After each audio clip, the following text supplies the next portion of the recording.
Ese mutenizere ko mumeze fresh uno munsi rero twagarutse ngiye kubereka ukuntu wabasha kwiguriza kuri mokashi. Hari benshi bambaza ati se kwiguriza kuri mokashi bisaba iki? Ese ushaka kwishyura waragujije amafaranga aho bigenda bite? Bisaba iki? Ndabizi benshi mujya mubyibaza ukibaza se kuri mokashi ndareba gute ko nafunguye account cyangwa se mo rimwe ndebe ko nagize ute nagujije. Ibyo bintu ntujya ubyibaza. Niba ujya ubyibaza rero icara hano twigane.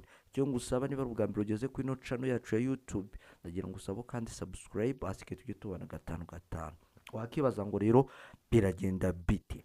Ukuntu bikorwa rero urandika akanyenyeri 182 akanyenyeri 5 gutya akanyenyeri 1 gutya ukanda urwego wemeze kuri simukadi ushaka kureba niba bakuguza. Mbere na mbere naberetse ukuntu wafungura account ntago bigoye.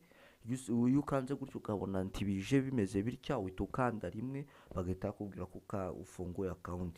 Ukigera hano rero urabona ahantu handitse ngo kwizigama, 2 inguzanyo, 3 konti ndakorwaho, 4 konti yanjye. Iyo ushaka kureba amafaranga ari kuri konti yawe ukanda 4.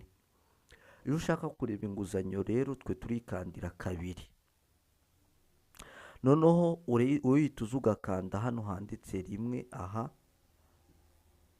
ahangaha handitse ngo nugusaba inguzanyo. Wowe icyo ukora urahita uhakanda.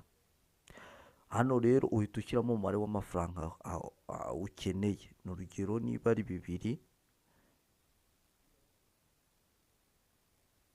gutya uhita ushyiramo umubare wawe w'ibanga bagahita baguhereza amafaranga direct. Nge nk'ubu nyasizemo bahita bayamba. Mboreka noneho turebe ngo se tugiye kureba ni iyihe ngano y'amafaranga twemerewe kuri mokashi kugira ngo tumenye ayo tugomba kuguza nayo tutemerewe kuguza. Ndabizi nawe urabyibaza. Urakanda akanyenyeri 182 akanyenyeri 5 akanyenyeri 1